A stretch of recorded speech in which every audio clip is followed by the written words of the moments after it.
live now, baby. Look, y'all, we got such an amazing group today. America. I want y'all to clap for the panel. Or you can just make it. There you go. Round of applause. Round of applause.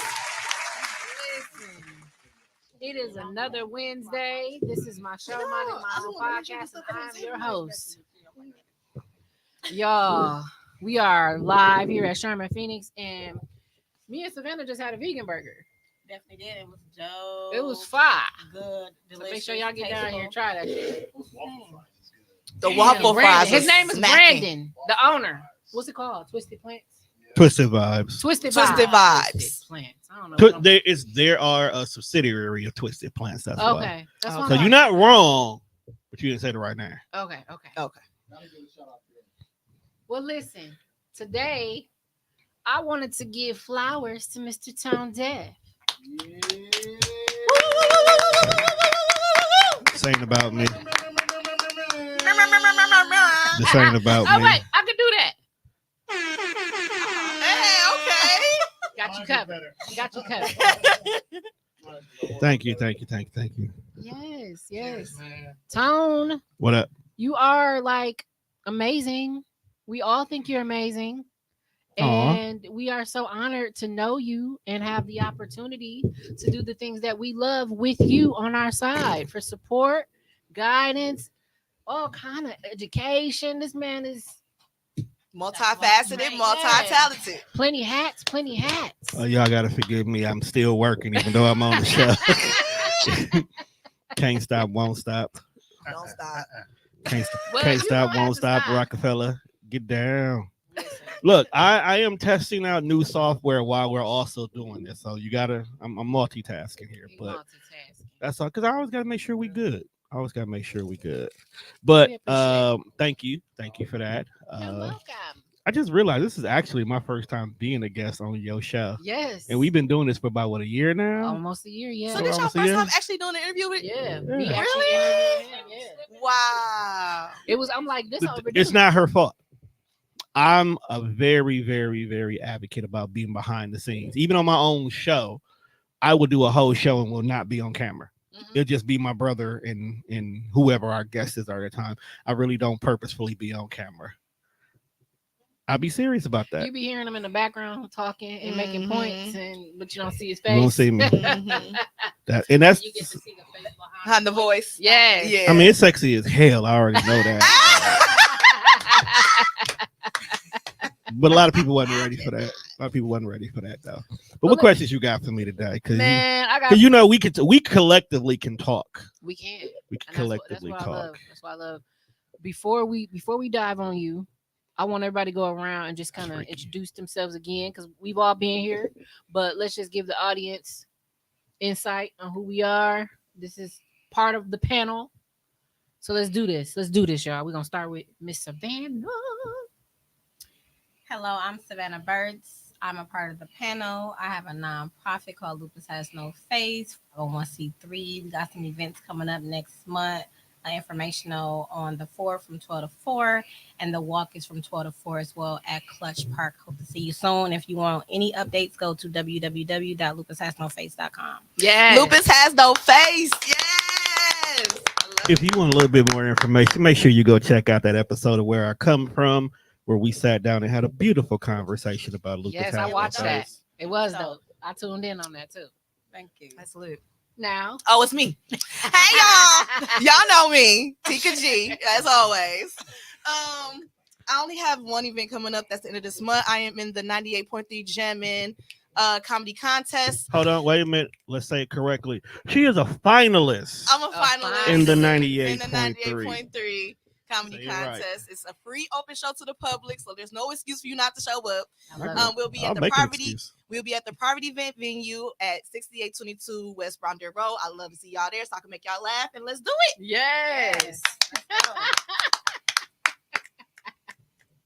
Your turn, babes. Hi, my name is Jessica Holmes. Wait a minute. Let's correct that. Your name is author Jessica Holmes. There we go. Put some respect Author on it. Jessica Holmes. Thank you very much. We don't play around a here. nonprofit that's called Women Uniting in Sisterhood. I'm also an author of A Shepherd in a Storm. I will be having a book launch June 15th from 10 Yes, a.m. to ma'am. 12:45. See you guys there. Be on the lookout for that Yes. episode of Where I Come Yes, From, yes, that we all a part of the panel. Yes, yes. where we will sit down and we'll discuss a little bit more about that. Yeah. My name's Judge Rogers. I am a man of many hats as well. Right now we're doing the panel. I'm excited. I got a clothing brand. It's called Facts by Fiction. I just got these pants, the prototype made. So these is pretty lit. Oh, they were nice. Oh, These yeah. is pretty lit. Like Be on the color. lookout for the website. Yep. Be on the lookout for the website. Right now you can follow me on Instagram at Fiction15. Facebook, Judge Rogers. We all in the panel. We just trying to give flowers to my main man. This ain't about me, fam. If you know me right now, I don't take credit for everything. It's about all y'all. But wait, Judge, you also got gear in Black Beauty Supply at Midtown. Right. Yeah, I'm doing a lot. Shout outs to them too. They just got another location off on Lisbon. Go check them out. Dope. Black business, support your black businesses. Support black business. Wait, the one in Midtown is black on? Yes. Yep. Black Black owned? beauty supply. just in Yep. the other time. They know got that. a free ATM. Yep. They got some nice bags. They got nice bags, nice other nice black artists. So yeah, he's just supporting the community. I love what's it. up. And that whole community is really thriving. It's everything is is. thriving when you're in the right group. You know what I'm saying? You Say that thrive. It's just moving. I'm so proud of what we got going on. I am too. I'm proud of all of you. I'm so happy to have the panel. Everybody, every single one of y'all brings something so special. We are missing a few people, but y'all gonna see them. They coming out. They coming out the dark very soon. And Shout yeah, out to we Quentin, Ruthia, Yep, Sir Nicole, Yes, Kenyatta. sis, Kenyatta. That's only that's missed just them four. I hope y'all watching, family. We gonna see y'all. And shout out to Kenda for putting us all together, for Yes. believing us to make it go, putting in the work. So Yes. appreciate you for that, for creating the panel, baby. Yes. I love you. Yes. I love her. Yep. Oh yeah. Yes. Yes. She brought us all together. God brought us all together. Oh, she's so childish. And Dead ass so said it. that's why it was so Okay. important to me. I'm like, dude, I've been potting now for a little bit over a year. I started my podcast a year ago, and me and Tom just never had the opportunity to really like just sit down and talk. We always talk about business, but we never actually get down to the heart of Mr. Tonedef.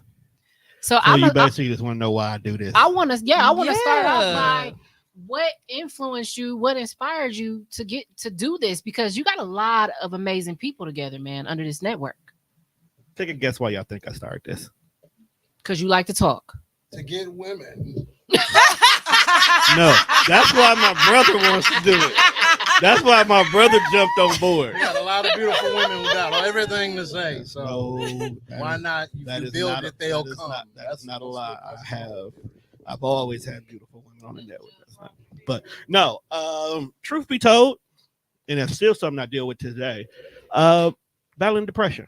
There was a point in time where I lost my home, 2 jobs, and almost lost my car, all because of one situation.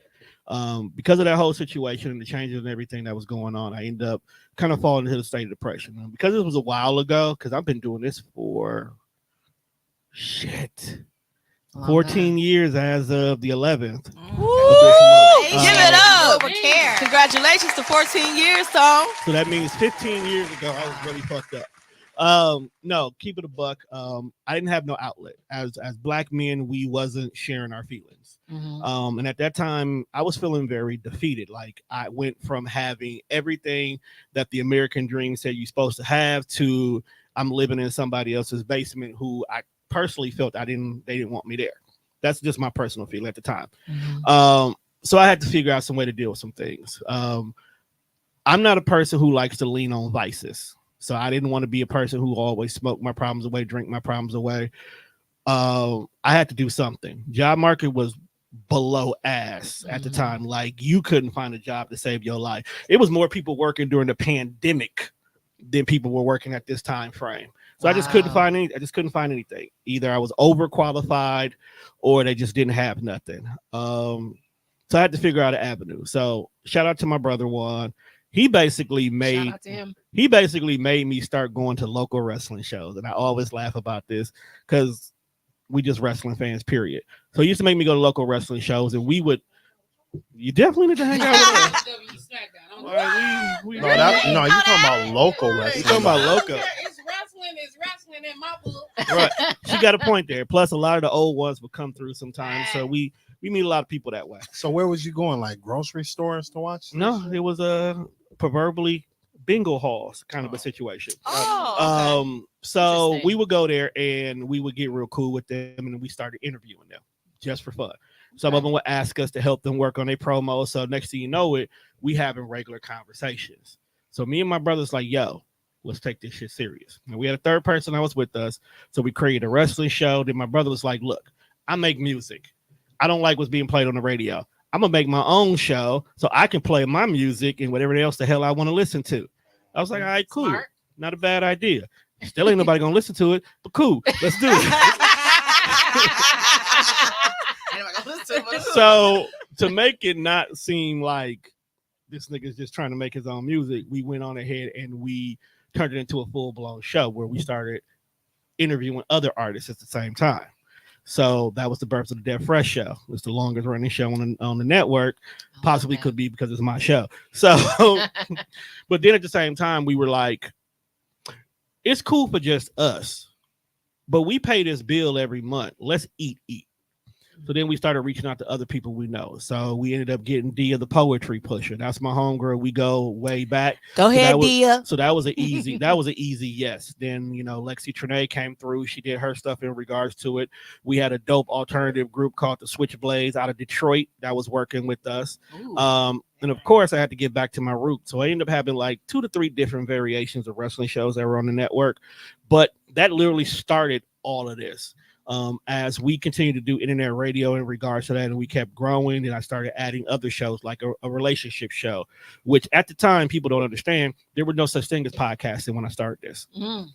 So did it still have the same term, podcast? Or podcasting didn't come into existence until Apple created the term, believe it or not. Wow. It was internet radio, but at the same time, internet radio is just the evolution of what regular radio is. So when you evolve with how you consume your music, you have to evolve in regard to how you consume your talk radio. So when you evolve your talk radio, then you started having podcasting.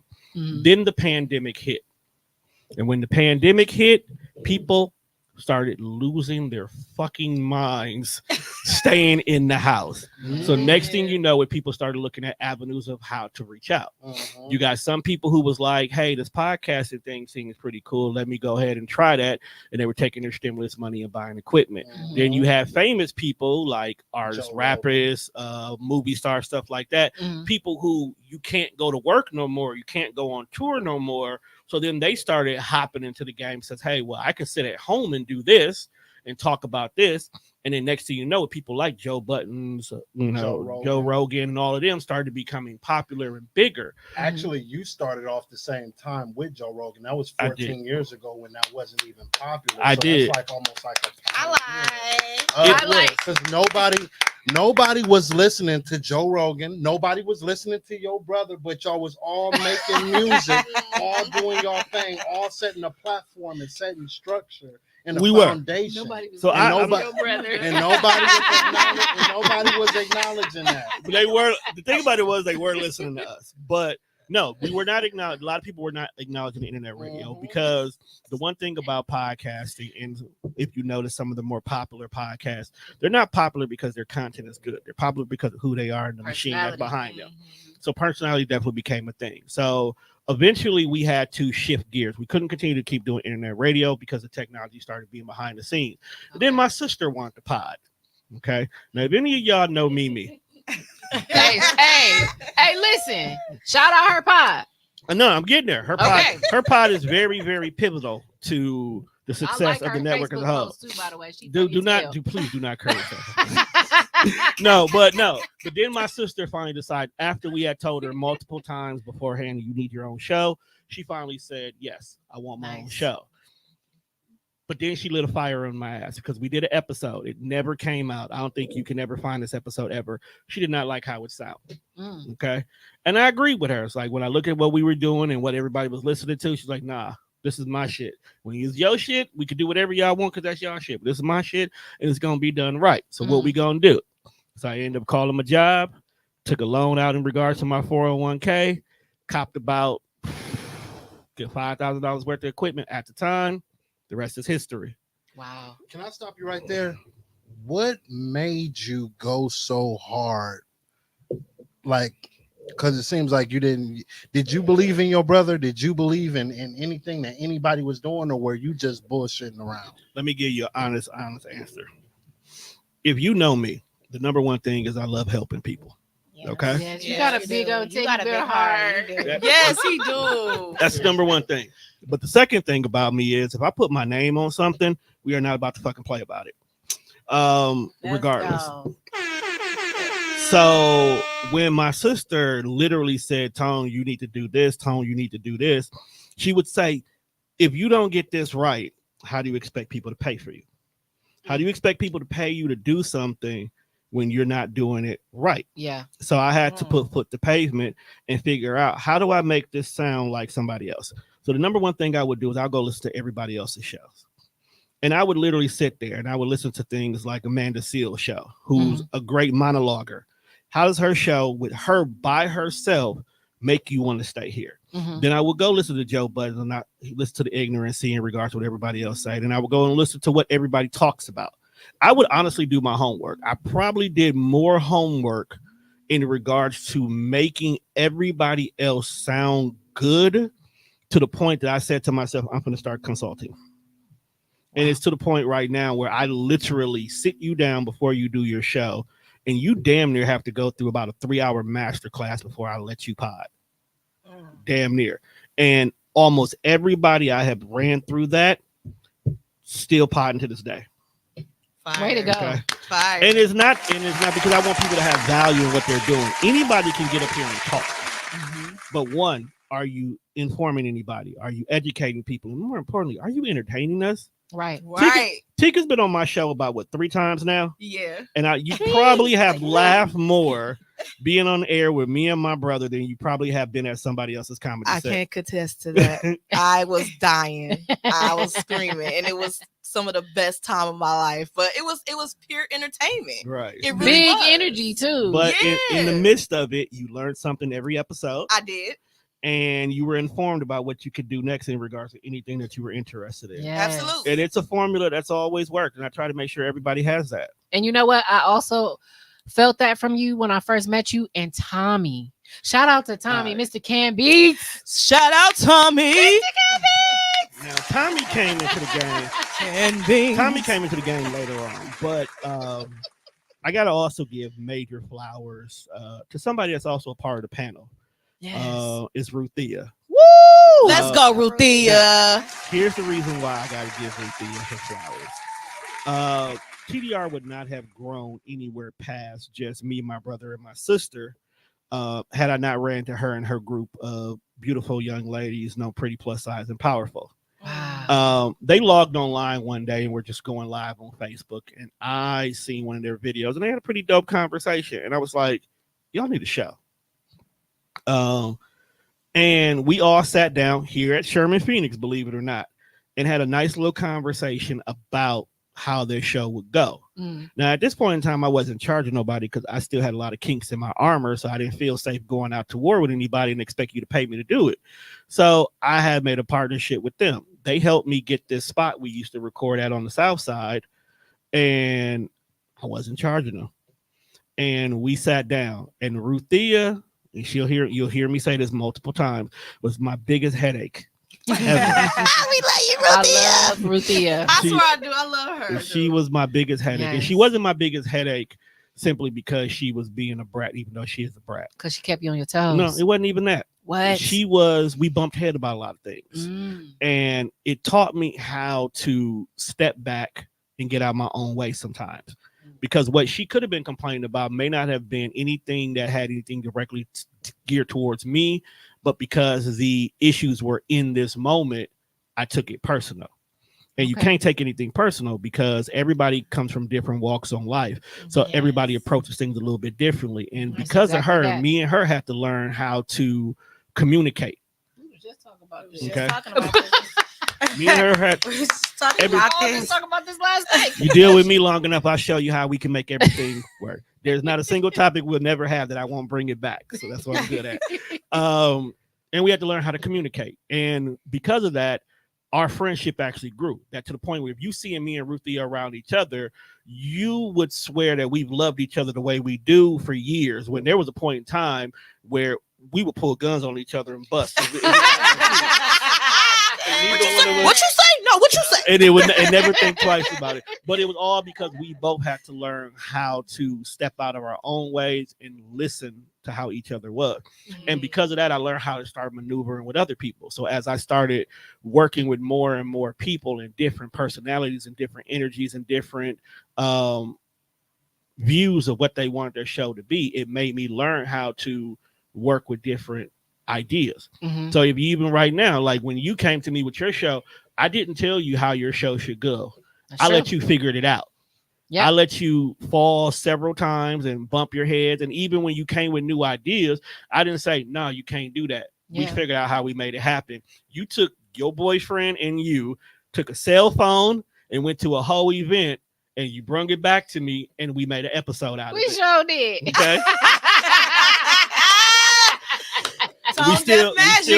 we still made it work. And that's kind of why I continue to do this, because like my sister say, I give a voice to people who needs a voice. I allow people to get something, because you never know how much that this one episode that you did where you talked about something not only changed somebody that's one of your listeners, but how much it could have changed you. You know how many times I've sat across this microphone and watched whole shows of people crying because they finally were able to get some things out. People had revelation. I sat here and had an episode on the show that he didn't make it past 5 episodes, but he was able to sit there and tell his mom, number one, he came out the closet to her, which she openly said, nigga, I already knew. Secondly, he was also able to say to her how he felt about her parenting style, which was really hard for her to hear, because if you, as y'all are mothers, okay, y'all know that sometimes y'all do the best what y'all can with what y'all got, and y'all make shit happen the way y'all make shit happen. Period. But to hear that what you've done and how you've done it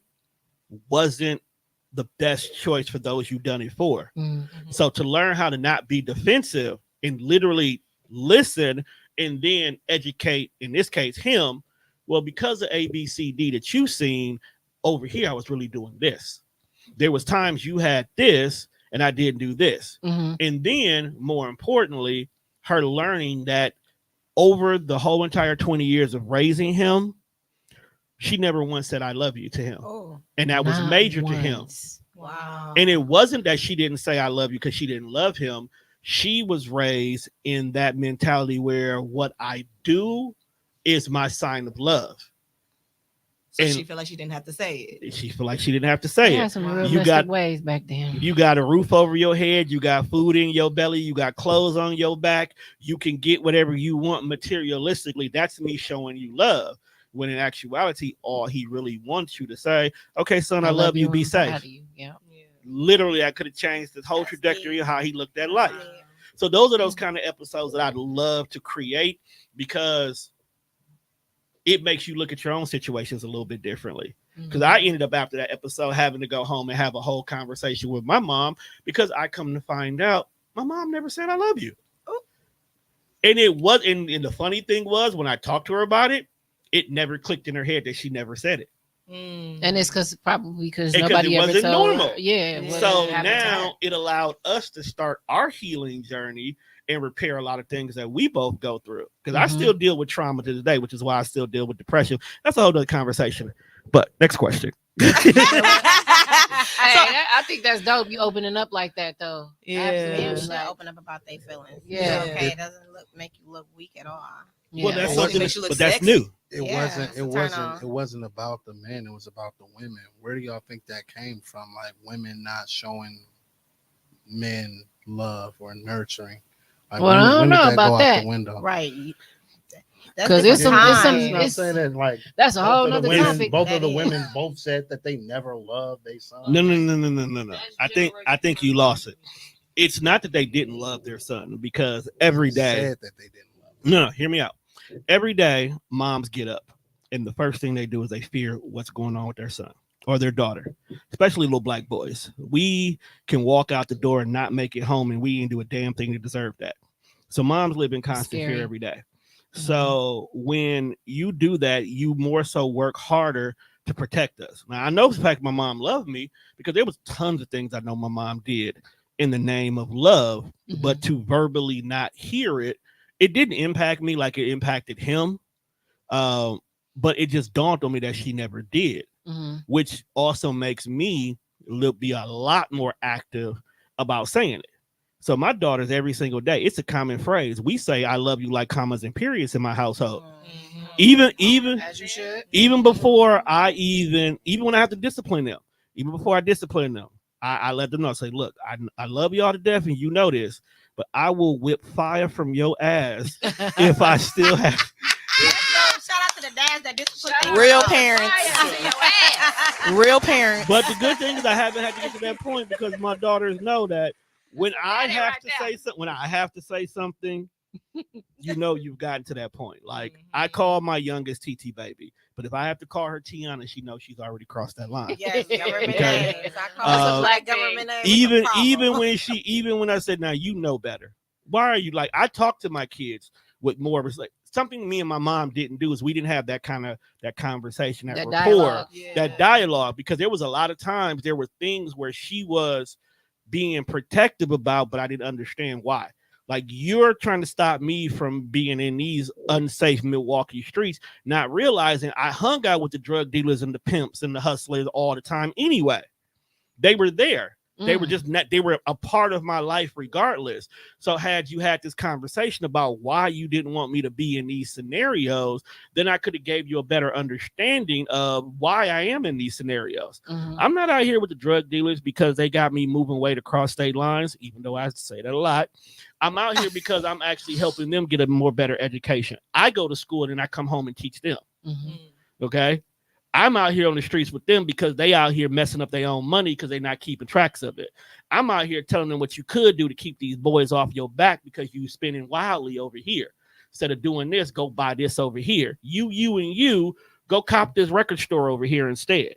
That way you can wash. You was telling them how to wash money. Nigga, I told That's you. some BMF shit. I gotta come on episodes catch up all. She said that's some BMF shit. I was teaching a lot of people different things, but I wasn't teaching them because I need you to help you know how to wash money. I'm telling you it's because we like music.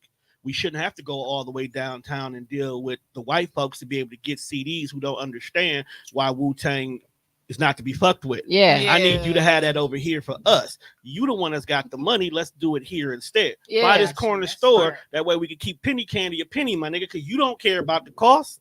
You know, I'm teaching them how to do shit the right way. Plus, you're less likely to have folks looking at you. You less likely to worry about why people coming in and out this door because you own the corner store. You own the corner store. You're supposed to have people coming in and out. Right. So whether or not they keep walking out the back door in a different direction, that's on you. But that's what I was. We had that conversation. She may have had a little bit of understanding. You worried about this neighborhood being unsafe. I'm worried about how to make these unsafe niggas fix the neighborhood. That's dope. Let's go, Tom. Let's go. Like what? Let's get it. Dropping gems. Y'all heard him. You unsafe niggas. You unsafe niggas. Hold on now. Unsafe niggas is completely different this day and age. Not the unsafe niggas. I'm dead. Unsafe niggas is a little bit different this time. Yes, You please made do. sure the minister. The reason why I want to piggyback off of what you're saying about how important it is to hear "I love you" from your mom. Cool. I've been on the phone with Savannah, Judge, and you. Y'all hear me every day if we on that phone. Y'all have a good day. I love you because they don't have that outlet, and I have open door policy. And when you have an open door policy, that means when we come to that table, You can say what you feel. You can say what you're thinking. Whatever happened is this time to discuss it. And what's going on back in my generation, we didn't have that opportunity to express what hurt us. And I don't think I would have suffered as much as I did if I had that platform. Mm-hmm. I thank God for what my mother did for me. But having a group or a platform that I can express myself, if you check your phone, you'll see what I just sent you. Oh, let me check. It gave me a sense. Like, I had to be grown to get to that point. But now I don't want my kids to suffer what I suffer. Because when you suffer in silence, it's a silent cry and people won't understand it. So I encourage mothers to tell their kids. I don't care. My kids, I'll be like, yo, that's getting on my nerves. Go sit your ass down. But one thing I'm going to say, I love you. I'm going to let them know that. I don't care how mad I get at them. I don't care how many times I put them on my truck. Yeah.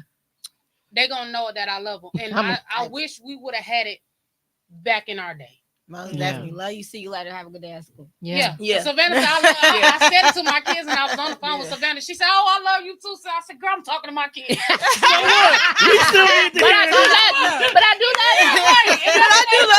love you. We still need to hear that at this big old age too. Yes. Yeah, and that's why I think that's dope when she started calling the panel. That's just my opinion. Yeah. And before we all got off the phone, I love the fact that we all say, "Hey, I love you." Yeah. And keep going. You talking about that day we was on the phone for 12 hours? No, baby, we was 14. 14.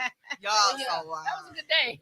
That was a great day. I was homesick. They kept me occupied. Man, I got I ain't get shit done that day. I ain't got work done. I ain't get shit done that day. I had 3 Zoom meetings, pop off, pop back on, and still have everything else done. Productive. Food, dinner, everything. No, that's I wasn't nowhere near productive.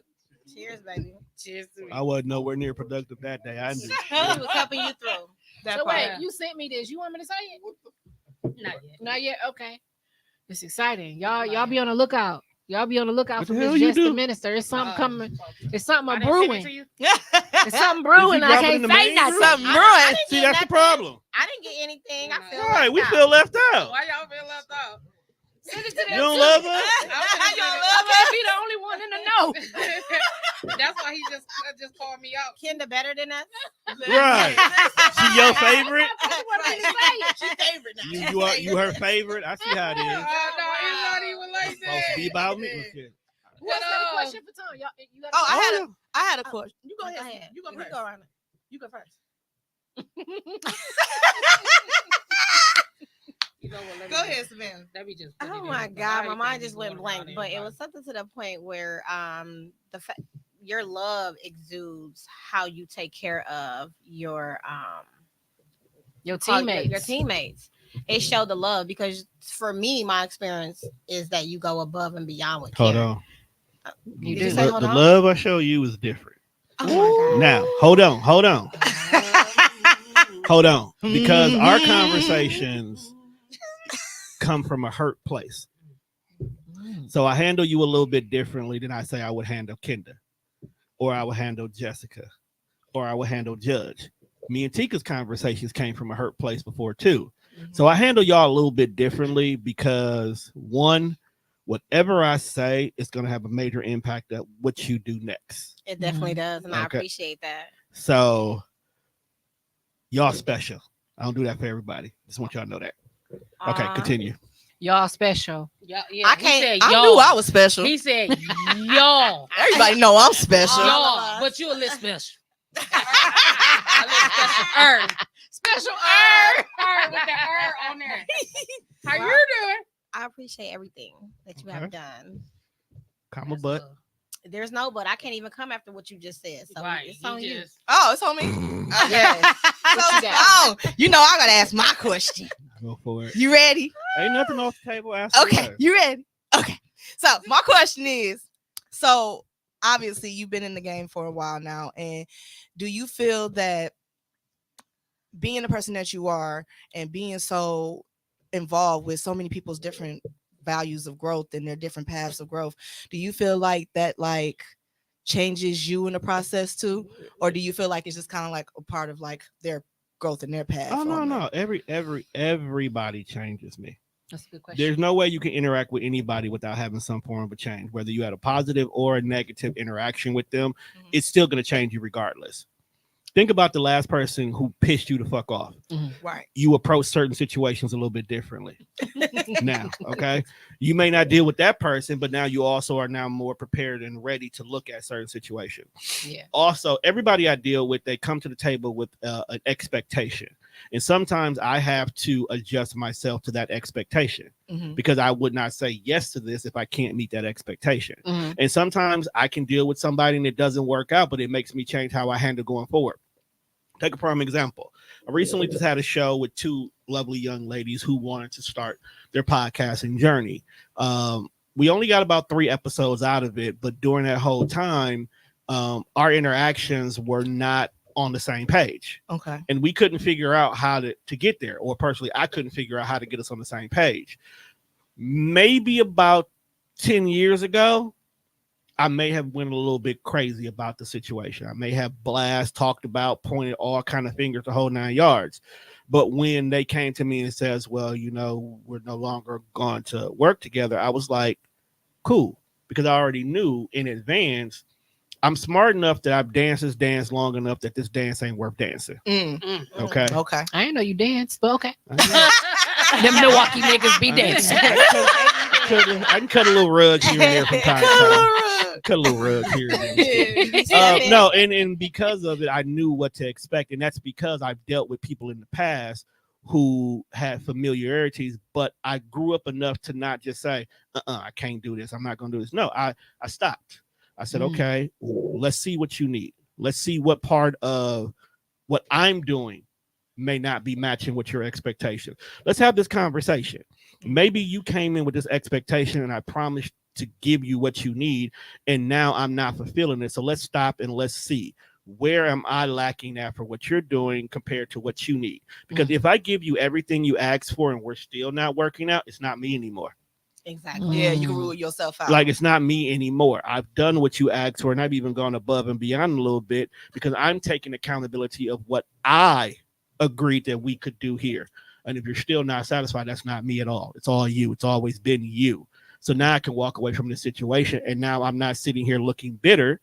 I'm doing like I always do. I'm getting active. Okay, I got a time slot open up now. Okay, let me see about this person. I don't stay in that space no more. Something I used to dwell on back in the days. I don't do that no more. It's now like, this is open.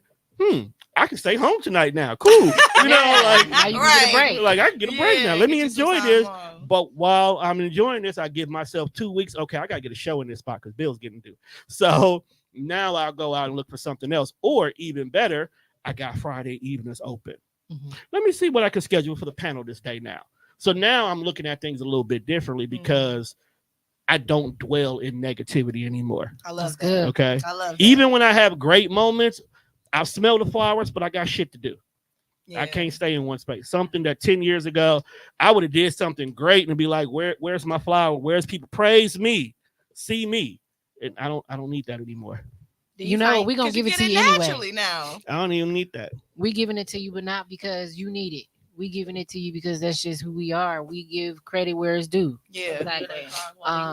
That brings me to ask you another question. How many podcasters are on this network? You were acknowledged for being number 1 and having Black podcasters in the nation. You were acknowledged for that. Wow. Publicly. That is out super loud. nice. In total or just at the moment? At the moment. Let's just talk about at the moment. You niggas like to go on break, so I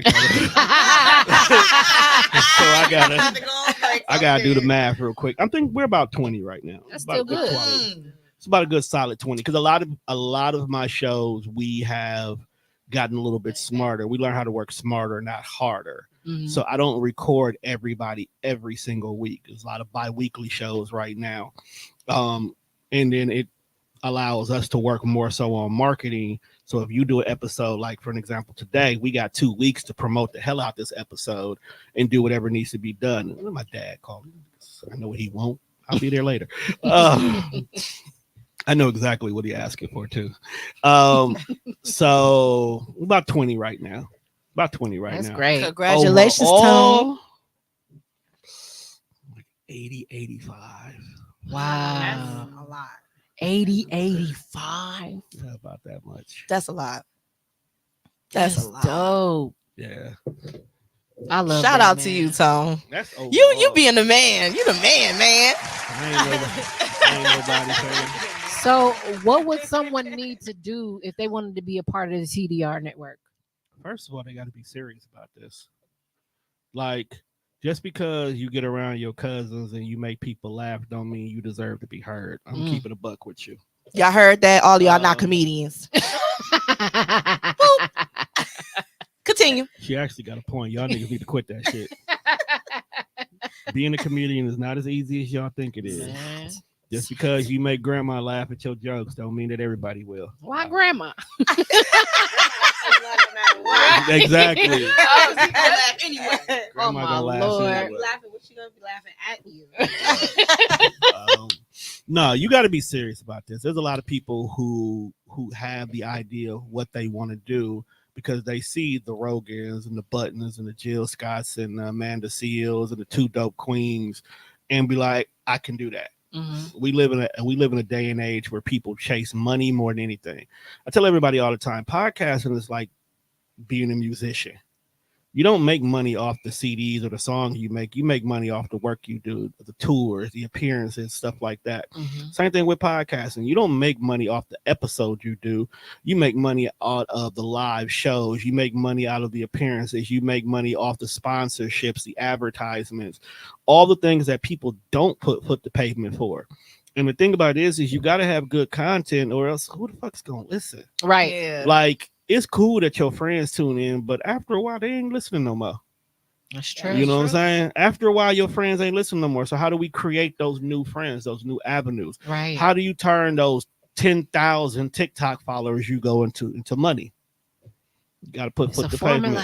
You got to put foot to pavement to make it happen. A lot of people don't have that drive to do that. That's why after about 10 episodes, they usually done. Meanwhile, I got shows out here with 100 episodes, 200 episodes, 400 episodes. It's because we're not doing it to get paid.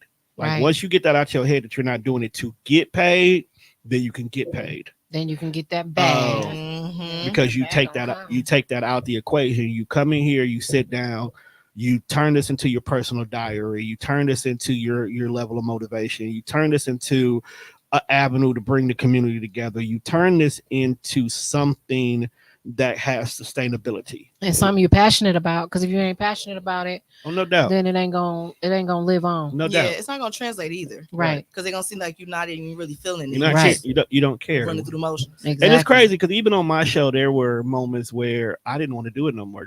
There was a moment in time where the network was almost done. Wow. Because I mentally had completely checked out. But luckily, I always keep a great team of people. They'd be like, hey, Tom, I want to do this. Shit, go ahead. Here's a login. And next thing you know it, they done did some dope shit. And I'll be like, hey, I'm going to hop on that episode with you next week. And now I'm hopping on the next episode and the next episode. And next thing you know, I'm back to doing my show.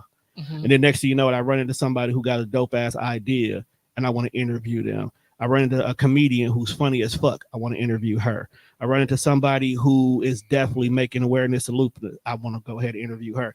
I run into an author who got a dope ass book. I want to interview them. That's literally what keeps me going. I run into somebody that hosted Coach My Growth. Coach My motherfucking growth. Give me my motherfucking flowers. What? Let's go, Kenda. Let's go. My show. Yo, real talk though, I actually do want to give Kenda her credit too.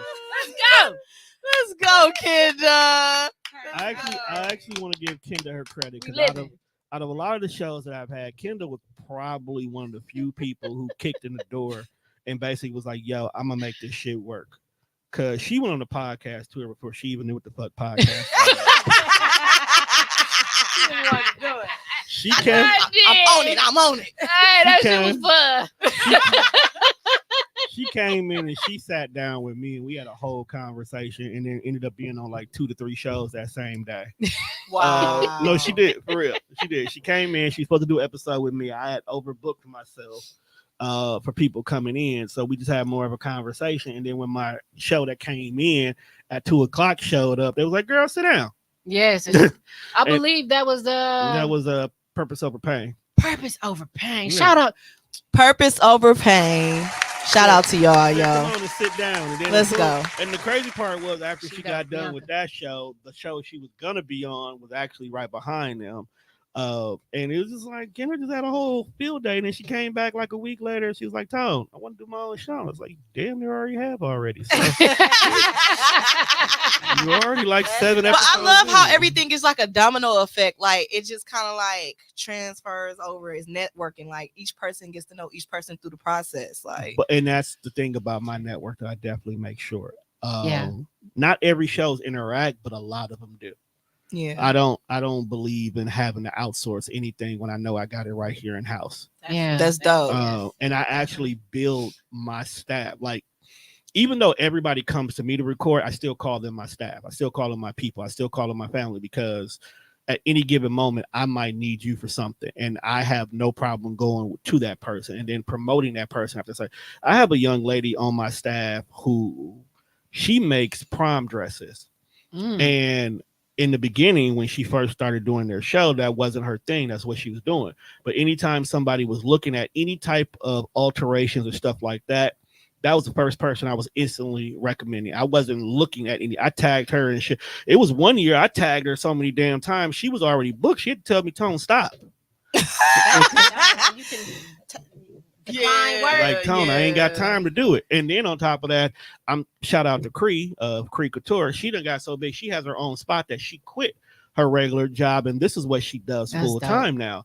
That's and amazing. She's definitely living her best life on the back of that. So if I have it on my staff, there's no reason for me ever to go to anybody else. I sat down one day and I told my friends, like, if I wanted to put on a full-blown fucking concert, like a Summerfest-ish concert, I can do the whole thing without needing anybody that's not on outside of TDR. Do not need it. That's lit. That's a powerful. That's lit. That's dope. That's lit. That's how it should be, though. But I still go outside though, because I still like to bring more people together. Yes, Tone can make a whole thing happen, but I like what you doing. So I want you to be a part of it. I like what they doing. I want them to be a part of it. I want you to get the exposure. I have a team. You don't. Let's come over here and see what this team like. Yeah. Come see what partnership looks like. Come see what conglomerations really work like. Because you can stay over there and do that all by yourself and be stressed as fuck. Or you can come over here and get with Death Row and we're going to get you where you need to be. Death Row. Hey, so do you know who this is? This Diggs? I do not know. You know, that might be my boy Diggs from Geek Hey, Set. I don't know. what's up, Might be my boy Diggs from I Geek can't Set. see because I don't got no Okay. glasses on. I took mine off too, so don't feel bad. How are I'm blind as hell right now. I'm blind as hell right now too. Shout out to TikTok, because we live on TikTok as well too right now. Hey, let's go TikTok. That's another thing about me. I can't stay in one place. I'm always trying something new. One of the big things about me was I was probably one of the first people to turn podcasts into visual. Like, I did not. I love it. I That's love my it favorite too. part too. I love Being able it. to interact Actually and see. Yeah, I I was like one to of the first see people who Yeah. turned it visual. I love So it. during the Yeah, with pandemic, picture books. audio was cool because everybody would listen to podcasts on their way to work or while they at work. But once everybody started working from home and people were able to sit there and have TV on while they were at home working, I was like, oh, why don't you get to see these shenanigans? Yeah. Because there's some Yeah. crazy stuff up in here.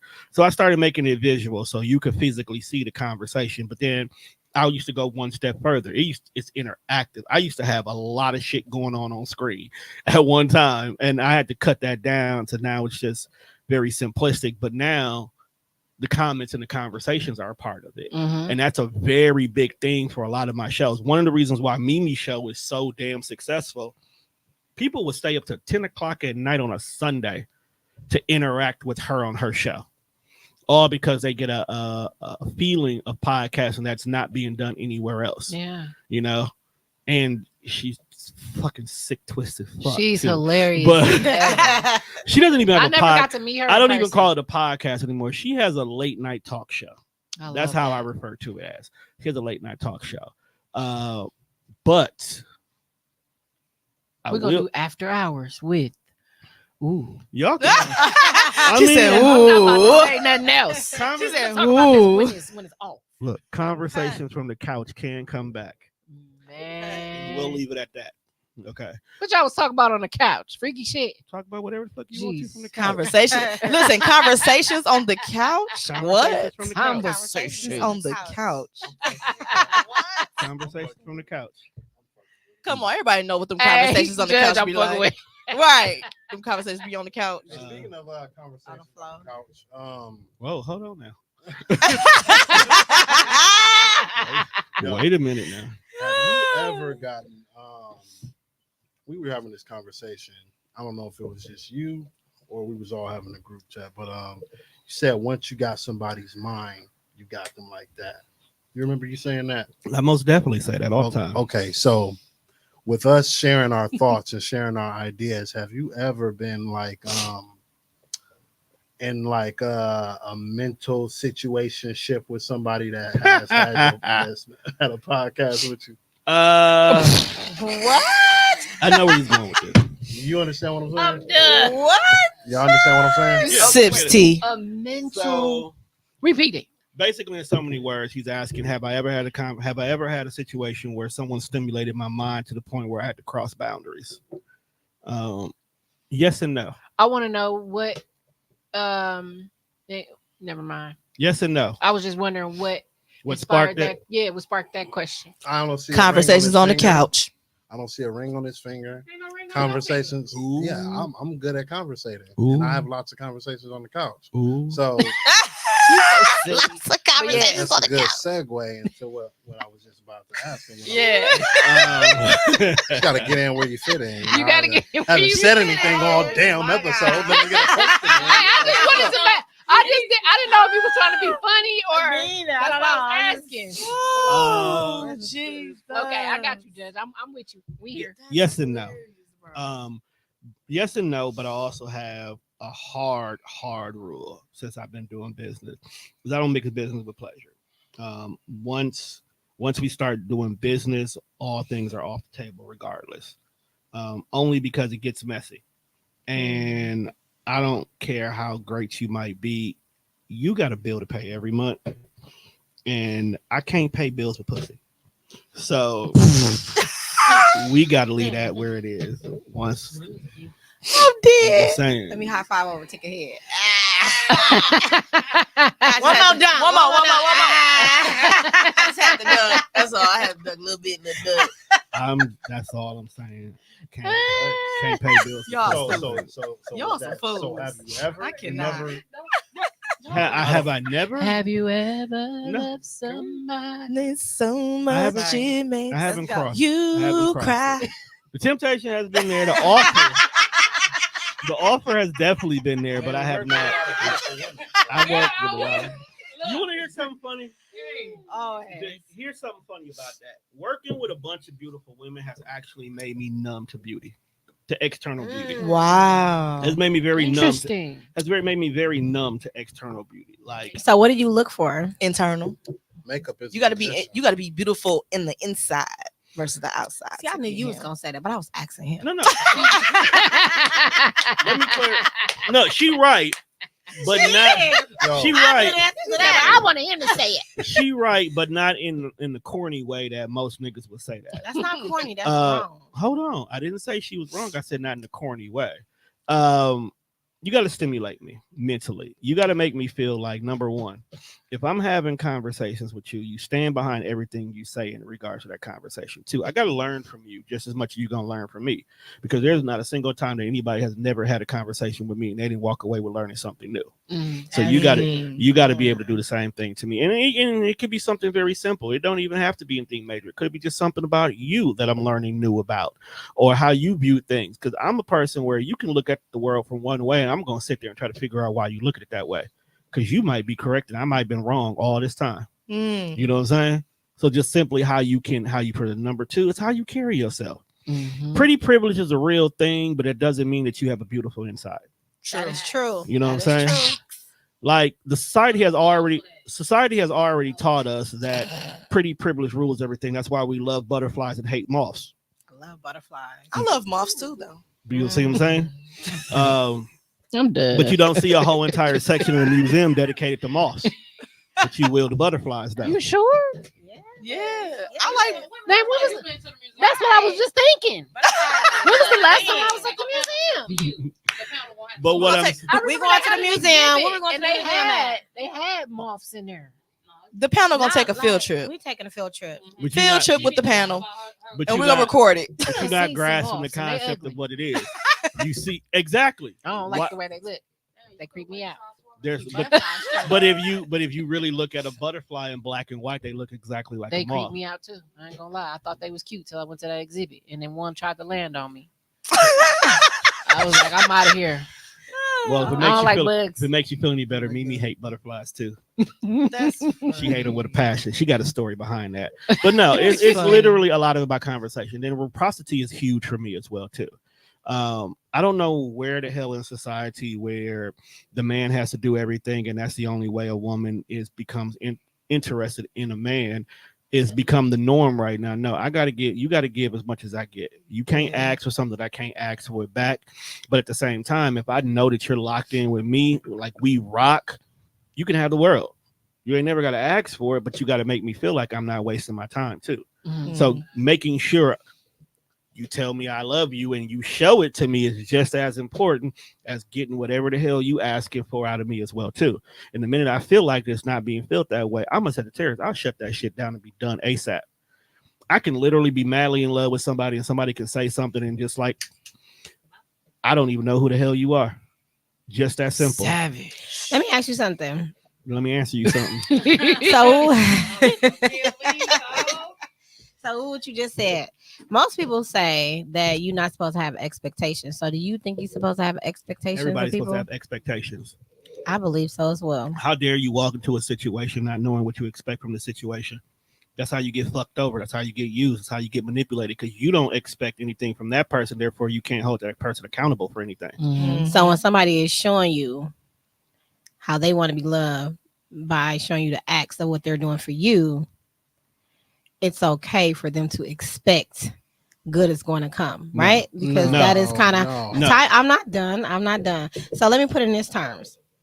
If I'm building a relationship with Kenda, okay, and sexuality is a spectrum, I'll fucks with it. Oh my God. We are building a relationship, just matter what y'all think. So if I'm building a relationship with her and I'm pouring into her and I'm just pouring into her because for one, that is me and I'm there, right? Mm-hmm. But now it's time for Savannah and she doesn't pour into me. My expectations are pour into her because I have already seen how she can be of value to me. So if I'm pouring into her, I do expect that sometimes she will pour back into me. And if she doesn't, that becomes a problem. But some people say you should not expect or you should not do good to others because of that. And I feel like that's wrong. I feel like that's using. That is misusing. That's using. But let me ask you this question. Prior to before you started pouring into Kenda, did y'all have the conversation of what the expectations of what this relationship will be? See, if you came into it and y'all had, and this person doesn't know that you're in it for a long term, you're in this situation for a permanent partner. Oh, she's mine. She ain't going nowhere. Again, love is. We had those conversations. Listen, I'm sorry because I've been locked in for 2.5 years now. We had those conversations. I think we had those conversations. We just look at each other, honey. Yeah, we just look. We gotta look. We had those conversations. Conversations to be had. But I'm just saying. So if this individual, in this case, for this scenario, know that you're here for the long term, then yes, you are supposed to have the expectation that you're pouring in. But you also have to understand what you're doing for them is being received the same way you're giving it out. We have this whole entire thing about love language right now. That's a new hot ticket. Yeah. So if your love language is gift giving, for an example, and you're buying her everything and getting her stuff like that, the way she loves you back may not be gift giving. So you may be expecting for this individual to buy gifts the same way you're receiving gifts, but she may be doing stuff for you. She may be complimenting you, giving you the words that you need, the encouragement, things like that. They're still loving you. They're still reciprocating everything to you. Acts of service. Different way. But you also have to have an understanding that what she is doing for you in this scenario is her version of what you're doing to her. But if you're not communicating that, if you're not communicating that, then they will never know. That's not a new thing either. The Five Languages of Love. It's not new, but it's just people are just it's now. just now something people that are everybody reading should that. be reading. Yeah. The thing about it is people are now People follow getting- trends. Yeah, exactly. So they're now starting to put labels on everything, and they're starting to try to find reasons to justify natural human behaviors instead of creating these scenarios themselves. So that's why we have things like people basing who they're gonna date off their zodiac sign and stuff like that. Which is so another topic. That's so much of another. We're topic. not gonna get that deep in that. Okay, So- next No, question. that's another That's conversation. another question. We Conversation. partners. Let's go. But no, I do got a question. I do got a question for Tone. So What up? it is known that you are single, right? I'm free. Okay. I'm free, he said. So would you would Y'all you gonna if say. the opportunity presented itself, would you be willing to date a woman who is actually interested in like really pursuing marriage and things like that with you? Most definitely. It's never not off the table for me. What if she's a podcaster? Aw, that's nice. As long as she's not on my network. She can't be on the network. Quit playing with us, Tom. Okay. Not making it easy for him, man. No, it's messing cool. with him. Because It's I feel like cool. even if it was somebody on your network and you just and God bless you with that person, it's undeniable. You can't tell them no. I won't tell them no, but it will make things complicated. We do have to get an understanding. Yeah. Okay. Yeah. Okay. That's all Yeah. I wanted That's to know. all. We would have to Or get boundaries. Or boundaries have to be. Okay. Now, if boundaries. it's somebody I record and they pay me every time, they may have to go work with Tommy. But That makes sense. I Making sure you align it perfectly so At the there's end no of the day- conflict of interest. exactly at the end of the day, Okay. as an individual who has worked in multiple different businesses, I gotta run it past HR. Gotta run it past HR. Gotta run it past Well, tell us what are you planning right now for the future of TDR? What are you planning? All right. Okay, I'm never a nigga who hides anything, so I don't give a fuck. You could try to do it first. You still won't do it better than me. There we go. But, Let's go, Tone. Let's go, Tone Def. Let's go. So I don't know if a lot of y'all knew. Last year I launched the Pod Station. So basically, it's a radio station. It's an internet radio station because I always got to go back to my roots no matter what. That's 100% podcast first. It's podcast first, music second. So basically, that means when you tune in, your typical talk radios that you've grown accustomed to growing up, your 860s, your 103s, whatever that has these talk shows, instead of them being talk shows, it's podcasts. Whether you're on my network or sister network or a partnership with somebody else, you will always be able to listen to some podcasts. And of course, not every podcast are the same length. So because I like to put everything in 2-hour blocks, if your show ends at, let's say, 1:39, from 1:39 to 2, music plays instead. So it's podcast first, music second. I had to put that on pause for a minute. Okay. I think big, but sometimes I'm not prepared for when I When you think take big off? and it be bigger than I expect. Mm. So it was a lot, and I mean a fucking lot of moving parts in the beginning, and I didn't have a proper team to run it like I needed to. So if all goes well, it will be back up and running come June. Okay. With me having a smaller regular recording staff now, I can easily shift a lot more of my time over to getting that reestablished. And then I'll have probably a team of 2 or 3 that will be running it consistently. Okay. So that'll be back up. love that. Second thing, I got to bring the kickback back. TDR used to do kickbacks all the time. Anybody that's been on TDR for years will tell you the one thing about our kickbacks was legendary.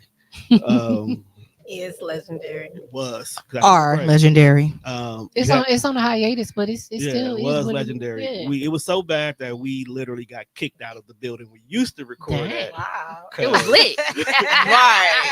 Get kicked out. Because we may or may not have fucked up a bathroom.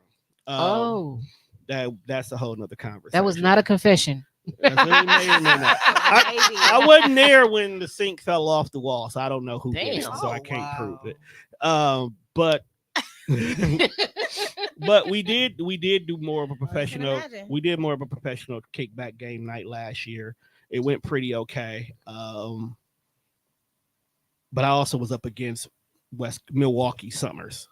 Mm-hmm. So we got a lot going on. Yeah, we got a lot going on. So now I'm gonna revamp it, and we're definitely doing that. But this time, I think I might throw a musical concert first. I think we might do a full blown musical event first, and then a kickback.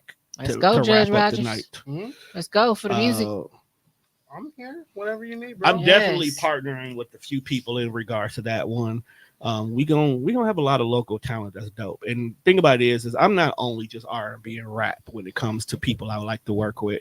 You may get a little rock, you may get some alternative, some country. You may get country, you may get a little bit of jazz. You may get a white woman with a banjo. I don't care. Jazz. Like when I do stuff, I do it. I do it big, I do it special, I do it unique.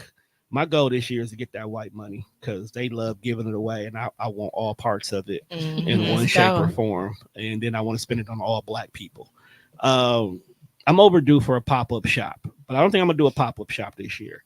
I think I'm gonna go ahead and get behind this engine called Coach My Growth, and we finna force her to do this shit major this year. Because if you missed the last one, you fucked up. Because that shit was big. That shit was so big. Sherman Phoenix was mad at me, dog.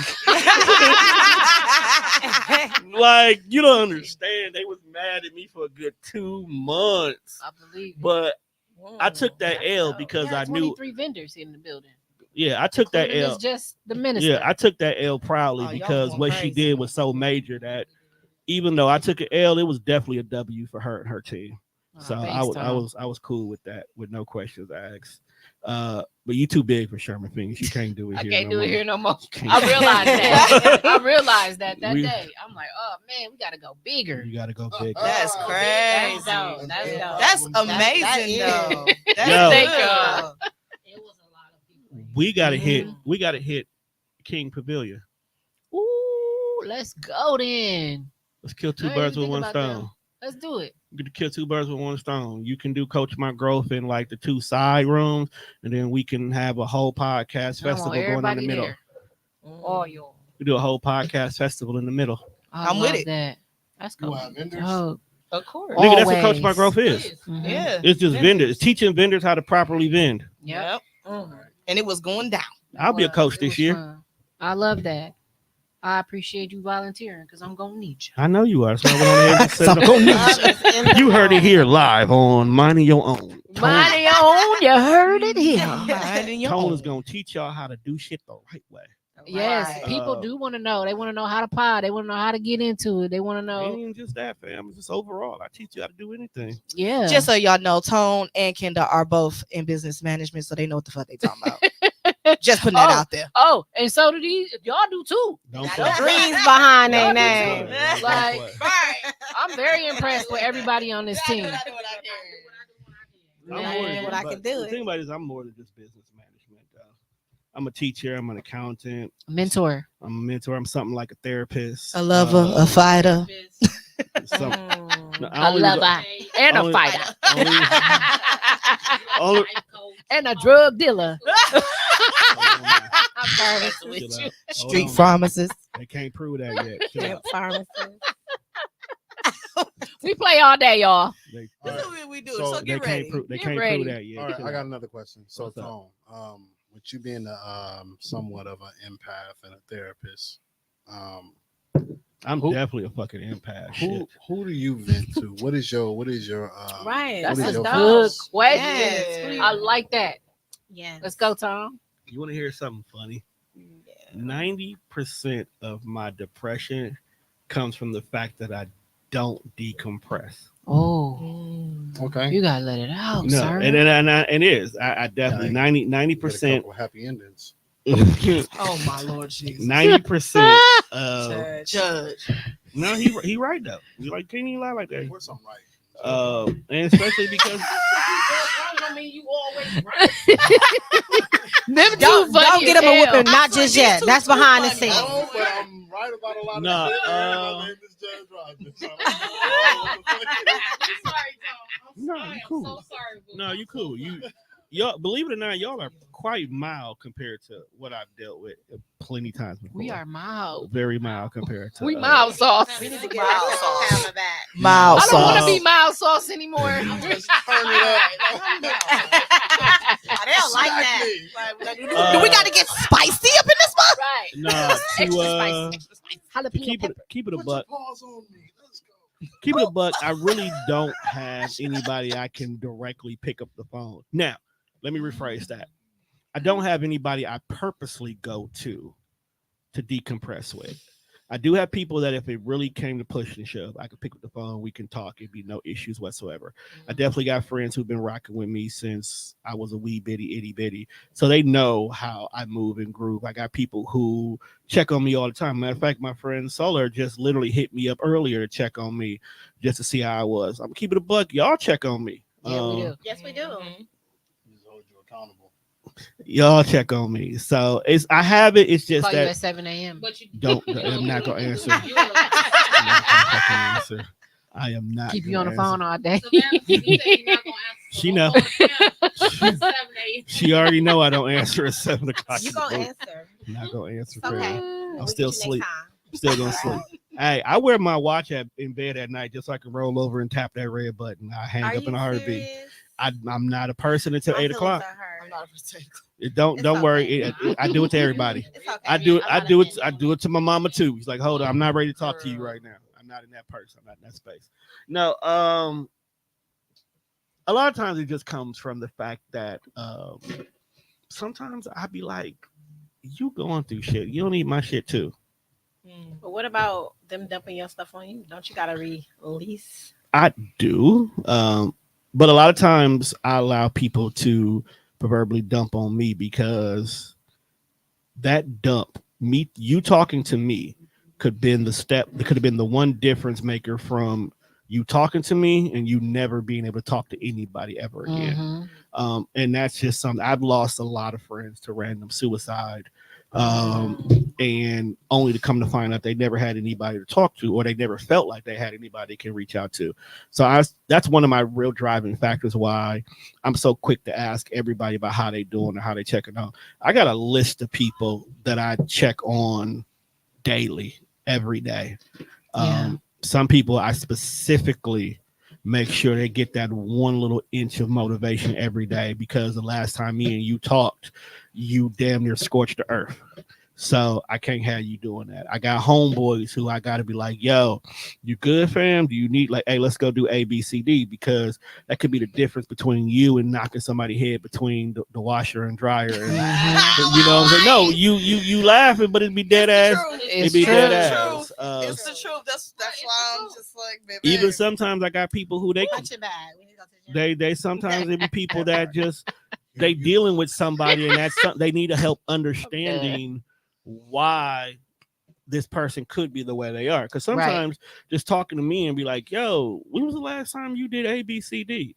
Well, he should know, but no, he doesn't. He should not know.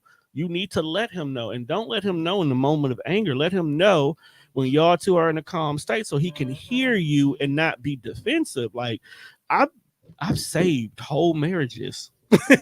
Y'all All right, Tyrese. You don't understand. Right. No, dead ass. You don't understand. I have homegirls who we have sat at work and had 3-4 hour conversations only for her to go home and be like, look, nigga, you was almost divorced. Damn. Right there. Right there. And someone will call you somebody's work husband. I I'm don't about to put- turn around. Give me the drink. You about to start some fights. You don't see that? Nope. You want to know what? You don't You want see to know that what? as being like some type of what do they call that? They do call them work Emotionally cheating? Mm-mm. Oh, that's not emotionally cheating. You want to know why? You want to know why that wouldn't be the case? Because I'm not doing it to build a connection with you. I'm doing it to make sure you don't fuck up the connection you currently have. I know how to set. I know how to set. I know how to set a boundary where conversations can be had, but misunderstanding cannot. With you being so selfless, how do you create those boundaries, not only with other people, but within yourself, to knowing how much of yourself to give to someone? That's a 2-part question, so answer them both. Okay. So I like it. That's good. Knowing question. how to set boundaries is knowing what intentions or what could come from the results of it. Let's back up. You know how you said I got a lot of beautiful women on the staff, right? Okay. I do. And if you know me well enough, if I'm cool with you, I will compliment you simply because compliments should be given no matter what. You don't have to have intentions behind them, but you can compliment somebody. But I also make sure that you don't get this mistaken that I'm not shooting my shot at you, but if you look good, you look good in the story. Say Then that one more time for the people in the back. You look good. Say You a look little good. louder. you look good, you for look people good back. in the story. And it don't have to be anything further beyond that. I can tell that. But sometimes you end up getting in situations where individuals are not used to hearing that. So now that you giving these compliments and you made them see themselves in a light that they're not either familiar with doing or haven't heard in so long, sometimes you have to be like, hold on, we cool, we friends. That's not where we going with this. You look good. I'm sorry that you don't hear it enough, but that's not where this is going. That way we can still be friends and you can understand that you got somebody who's cool with you. At the same time, when it comes to me, my boundaries solely are based upon three things. One, don't fuck with my money, and don't fuck with me and my time with my kids. If you can honor those two particular situations, anything else we can rock with, I'm cool with. Because when I say I'm with my daughters, all shit stops. Okay, because I don't play about my girls. I will burn the earth and Mars. Okay, twice. Twice. He said twice. But those are really my only two major boundaries. Anything else we can talk about. Anything else we can have that conversation about. Anything else we can rectify before it becomes a problem. Yeah. We need to make sure you get a case by Friday. By tomorrow. I'm damn near about to give her the case off my phone now. Like fuck So it, I'll make wanna- it work. I'll figure something I out. want to give a shout out to Anita. Anita. Hey, Hey, Anita.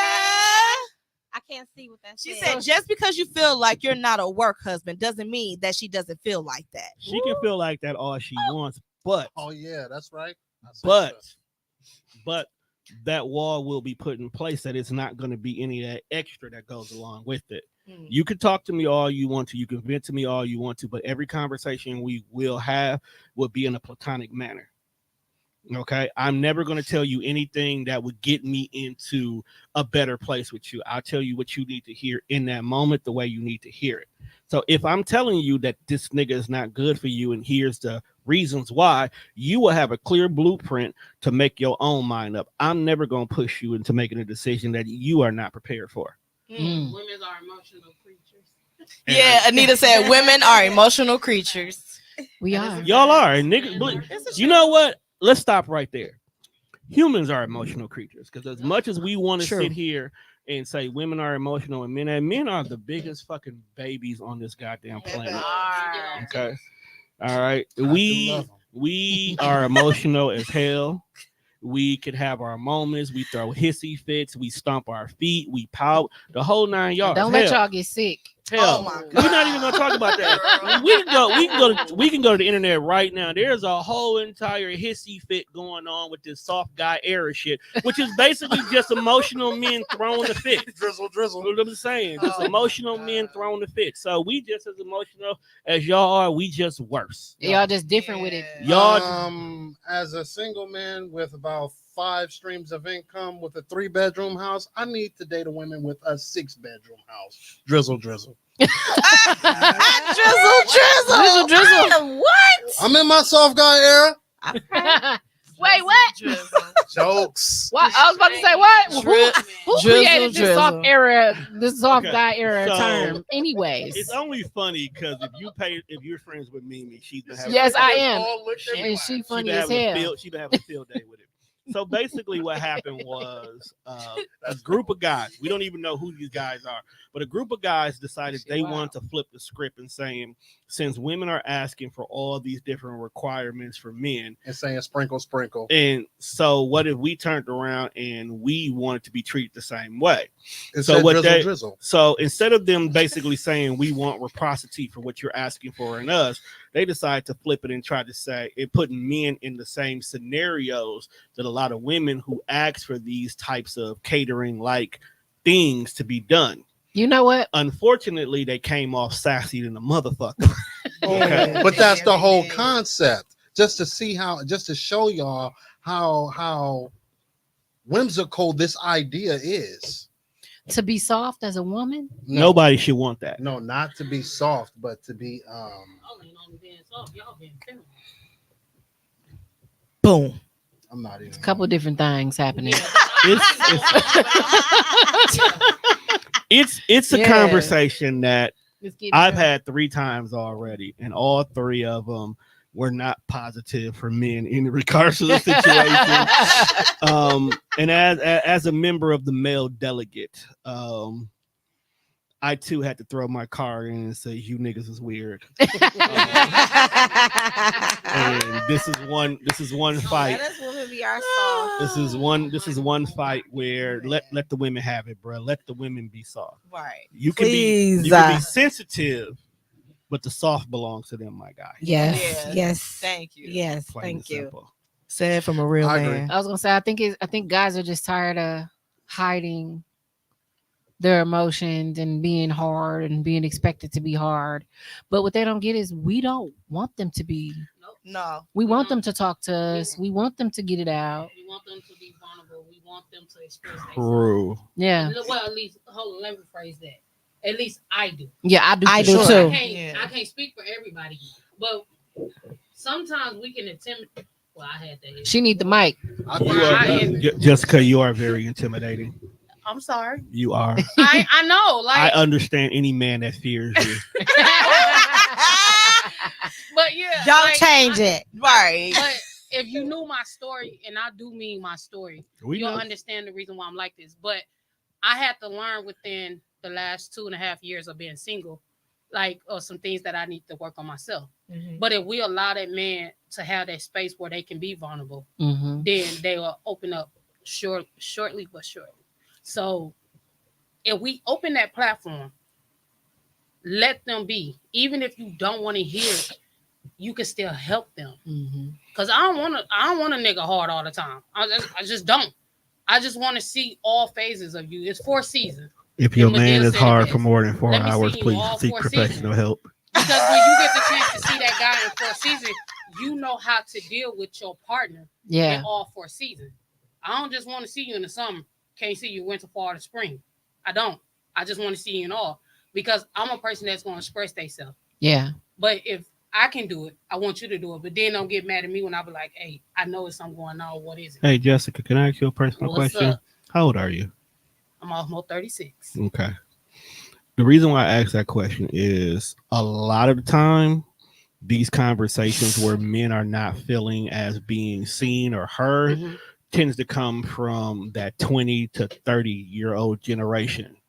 And because that particular generation is so adamant and so ingrained in social media, those are the ones that are quicker to express themselves online.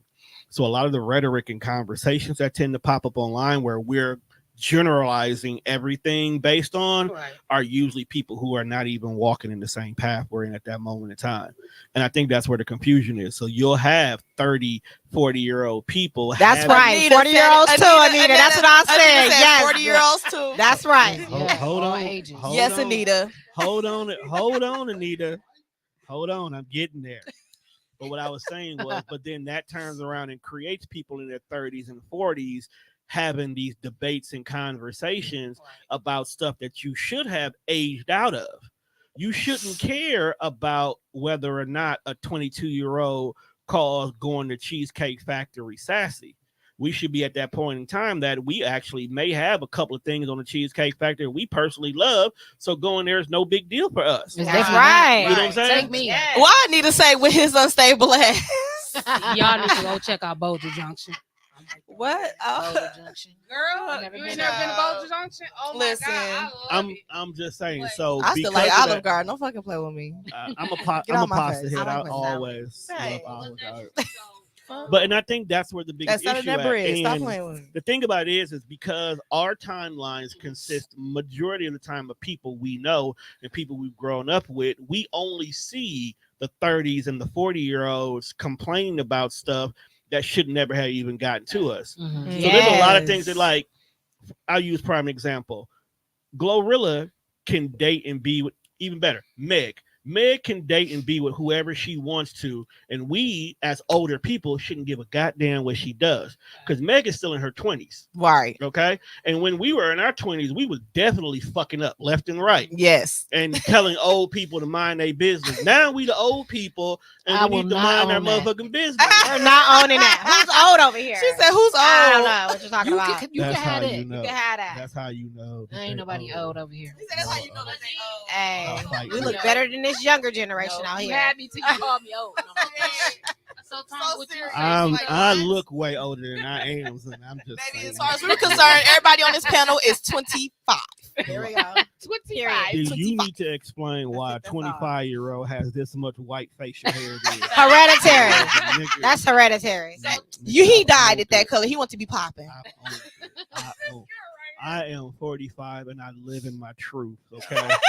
I am a happy 45. Because when you get to 40, you don't give a fuck about shit. nothing. What I've been in. I ain't 40, but I've been to that. You point in also my a life mom where I of don't 7. give a You hit that about 3 kids ago, girl. You stopped giving a fuck. Big 3 gang. kids Big ago. city. Big gang. Gang, gang.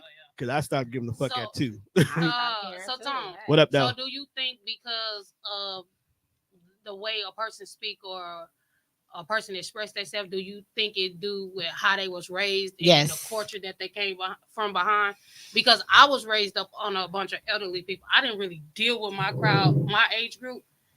I wanted to know what the world mean, what it meant Okay. to live in this world. Mhm. And then everybody tell me like I got an old soul. I don't care So because I know my truth. let me make sure I heard Yeah. you correctly. So are you asking that is the individual environment plays a factor in how they are?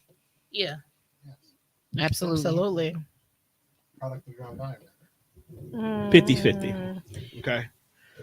Here's the reason why I say that. I grew up on 10th and Monarchy. I ran with the hustlers, the dealers, the pimps, and the hoes. But you can have a conversation with me and you would never assume that. I could sit here in front of y'all and say I moved weight across state lines and nobody will believe me. Can I say point where the trick's at? And you'll know. Probably.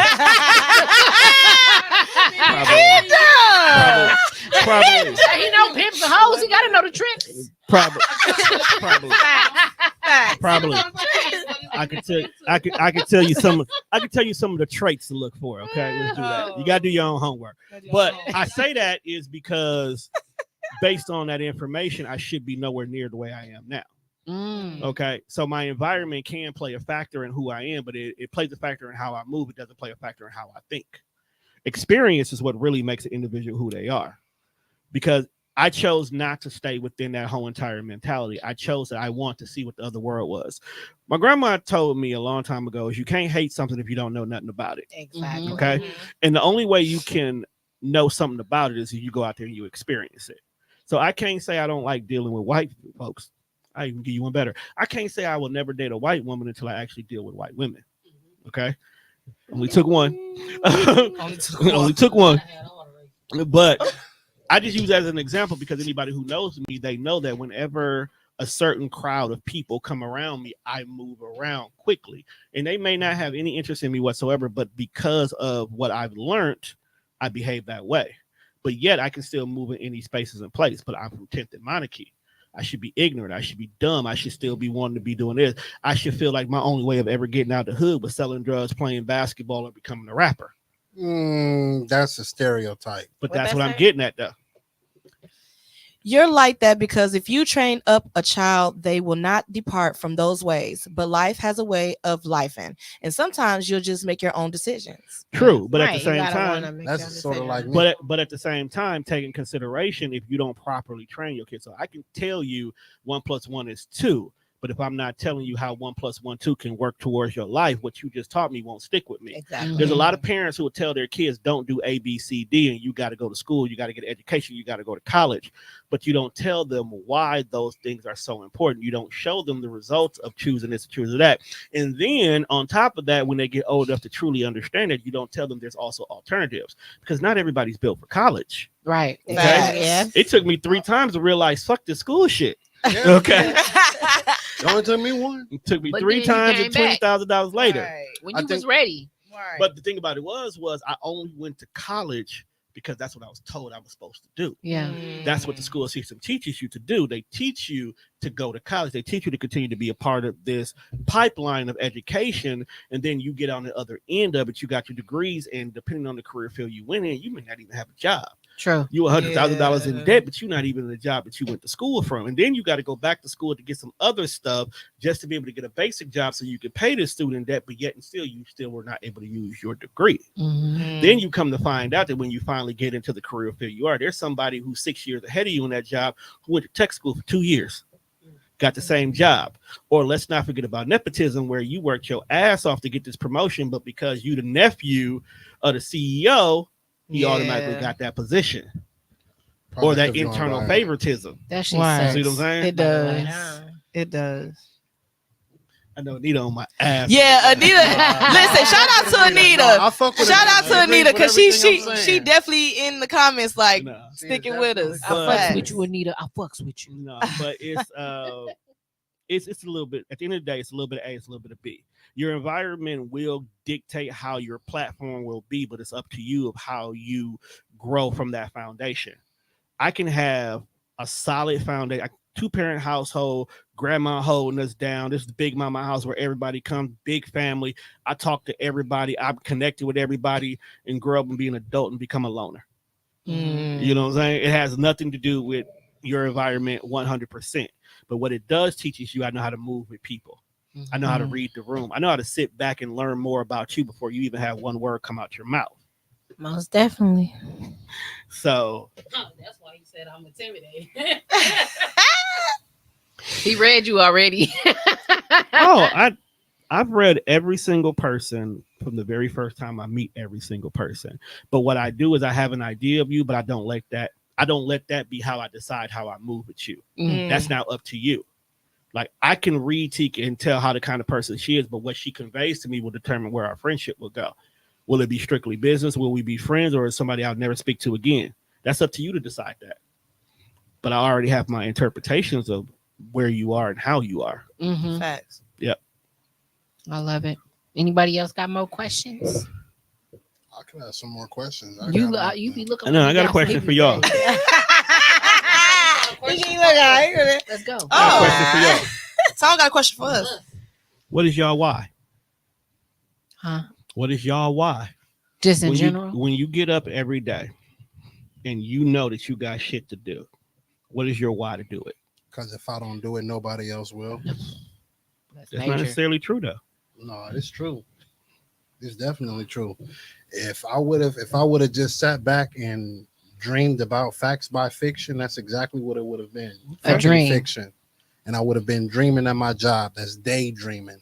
So why did you choose that avenue? Because I was scared for it to become a nightmare.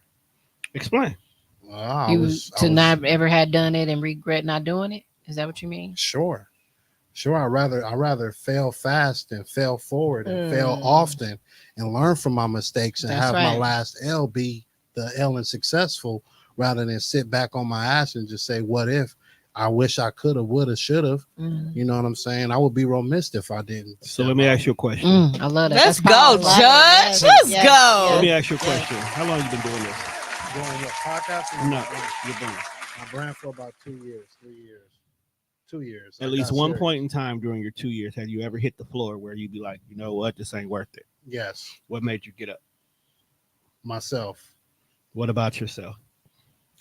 Again, saying if I don't do it, nobody else will, man. Somebody got to believe in my dream. Someone has to nurture it. Someone has to pour into it. Otherwise, these roots that I've stapled into the ground that I've built is nothing. It all. Have you ever seen a shriveled up plant? And it's still alive, but it just need water. Yeah. Yes. Woo, you just said something. Woo, let's go, Judge. Let's go. That's my wife. That's my wife. Let's go, Judge. So let me ask you this question. When the support wasn't initially there, what made you move forward? Knowing that there is a community out there. It's a 3-3-3 rule. 3 people is gonna like it.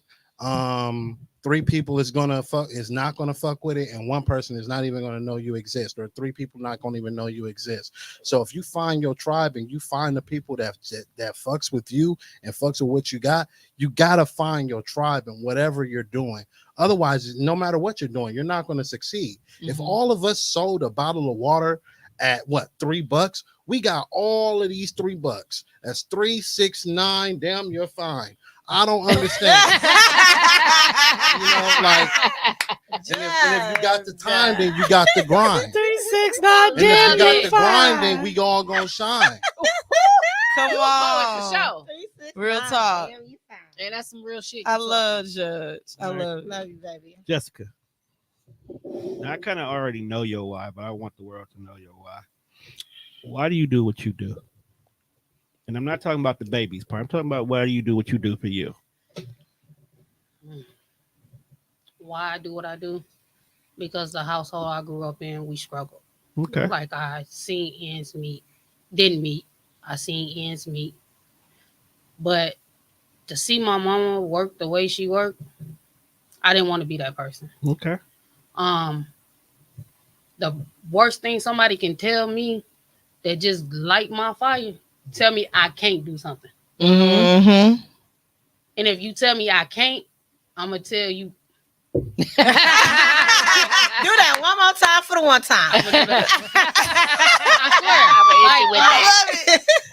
swear. But really it's because of what I seen in my past, and not only what I see in my past, but I see the struggle. The only thing, and this is not knocking y'all three, so don't take this the wrong way. Only thing I dislike about being here in Milwaukee is every woman is in competition. Instead of trying to empower each other and work together. See, where I came from working together. I came from boosting one another. But for me, my main why is to see is because when I wake up in the morning, I tell myself, I'm not gonna be in this same place for long. Okay. I gotta grind. If I don't grind, who gonna grind for me? And I allow myself, and I feel like if I wouldn't have done it, and I had this conversation with Judge the other day, that I allow myself to pour into everybody else's dreams and everybody else ambition and whatever else they wanted to do, till I put my dreams and goals on hold. And I allow myself to be behind the curtains. And I allow other people to live the dreams or what I wrote out or the plans that I had for myself. But one thing I got to give her credit for, Savannah, when we was at 1700, she said, I don't care how many people have that same idea. They ain't going to do what you do. They ain't going to say what you say. They and they ain't going to rock the way you rock. Yeah. You got your own brand. You got your own flavor. All right, let me ask you a question. Exactly that. In quotations. Let me ask you a question. What's You up? about to drop a book. It's fucking fire. I already got a copy of it. What is the end goal for your book? Oh shit! I mean, shoot. Right now, my biggest end goal is to have it all across the world, and I do mean China, Japan, Europe, Egypt, wherever you are. Part 2 will be dropping. I was gonna wait till I get on your thing, but I will. I'm just gonna say that now. But my goal is to hopefully that book helps somebody. Okay. And when I wrote that book, when I didn't, at that time, I was going, today made a year that I've been divorced. Okay. Today made a year, but 2.5 years of me being single. Also today. But writing that book, I was going through some things. And I got my minister license, and then I got my ordination. So it's coming up to a year for that, August 27th. But what did it for me was I had to separate myself. I joke a lot and I do a lot, but I had to separate my natural life from my spiritual life. And that what really created that book. And during that time of me writing that book, I was really going through some things. And I wanted a platform for every young lady, every man to have something that they can relate to. And when I did it, and I'm like, okay, God, you tell me to do this. People ain't going to hear my voice. People ain't going to do this. People ain't going to do that. And then that's when reality kicked in, that I was doubting myself. Okay. I was down myself. That's Thanks deep. to this guy right here, I poured into him because he was going through some things. But at the same time, as I poured into him, he poured into me. And I got home. I said, "Fuck it." I post that lunch. I said, "You know what?" Because it was just that extra push I needed. Nobody knew. My family's like, "You didn't tell us." I said, because every time I tell y'all something, I know it's not sincere. Oh, congratulations. Oh, I believe in you. So when God told me to shut my mouth and move in silence, now everybody got to watch me from the back. See, I was back there, Hey, but that's now I'm in the cakey. front, so you got to sit me at the table. So you Ooh, got to that's pick the right. table that I'm at. 'Cause if there ain't Preaching. gonna be room for you, baby, trust me, my table's already full. Hey, That's it. That's all. I need Go, you. Jessica. I need you to wrap it up. And she I need you to wrap always it up. knew We got this. other people talking. Need you to wrap that up. I'm done. That was your spiritual moment. She always knew this. She powerful. She always knew that, and you have to have. And when you have self doubt, you have to acknowledge that your inner me is your enemy. And you got to drop that shit like a bad habit. And she just sometimes we know these things, but we just gotta be reminded of who we are and what we're doing and where we're going. So that's all she needed. But That's she all lit she that needed. fire, and I can't forget about Kenda, and actually all of y'all sitting at this table. Hold on, they about to have their flower in a minute. Hold on. Save all the comments to the end. It's on you, then. It's on. Oh, it's on me? It's on you. It's on you, boo. My Hold on. Oh, Damn it. okay. I ain't asked a question yet. Okay, it's my time. Nah, you're a comedian. Contrary to popular belief, it's probably one of the hardest professions to do. It's oversaturated, it's underappreciated, and it's dope. What is your why? Because I truly have seen you grind harder than most of the comedians I know, and I damn near know every last one of them in the city, and then some. Shout out to Kelly Kells. Shout out Kelly Kells. I love you, boo. Shout out, Kels. We love you. So, what is your why? What makes you get up and go to a show where it may be 5 people, it may be 500? What keeps you moving? Honestly, to be real, comedy saved me. Okay. It was a lot of things that played a part in me becoming a comedian. Cause like, even just dealing with me being a single mother and being the woman that I am and being a Black woman, being bisexual, being a lot of things. Yeah. Hey, shout out to sexuality as a spectrum. It is. Being who I am as a person. Like I said, comedy saved me. When it always, everything that was traumatic in my life always came back to me turning around and laughing at something. Just to remind myself that it ain't that bad. It could get worse, but it ain't that damn bad. You know what I mean? Not if you can still laugh and smile. Exactly. Oh, So I definitely wanted to make sure that people know that, like, even though you going through something, maybe it might be something that I'm going through too. It might be something that we all can relate to. So it's like, it's not just you. Like, we all deal with shit, and it's a lot of shit. but at the end of the day, like I said before, comedy saved me, because there's been a lot of moments in my life where I feel like I couldn't make it, I couldn't do it, I didn't believe in myself, I lost inspiration, I lost motivation, I lost dedication, I lost a lot of things in the process. But it always come back to me believing in I had to bring joy back to the world.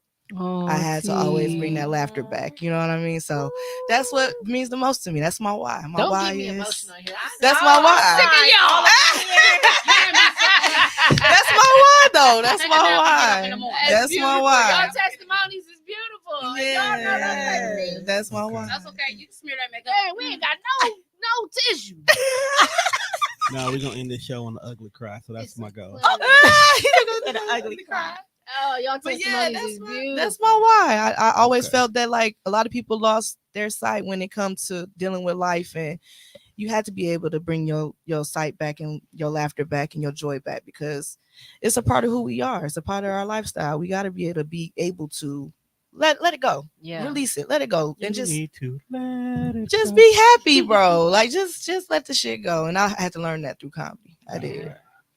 Miss Savannah. Hey, boo. Such a lady. Hey.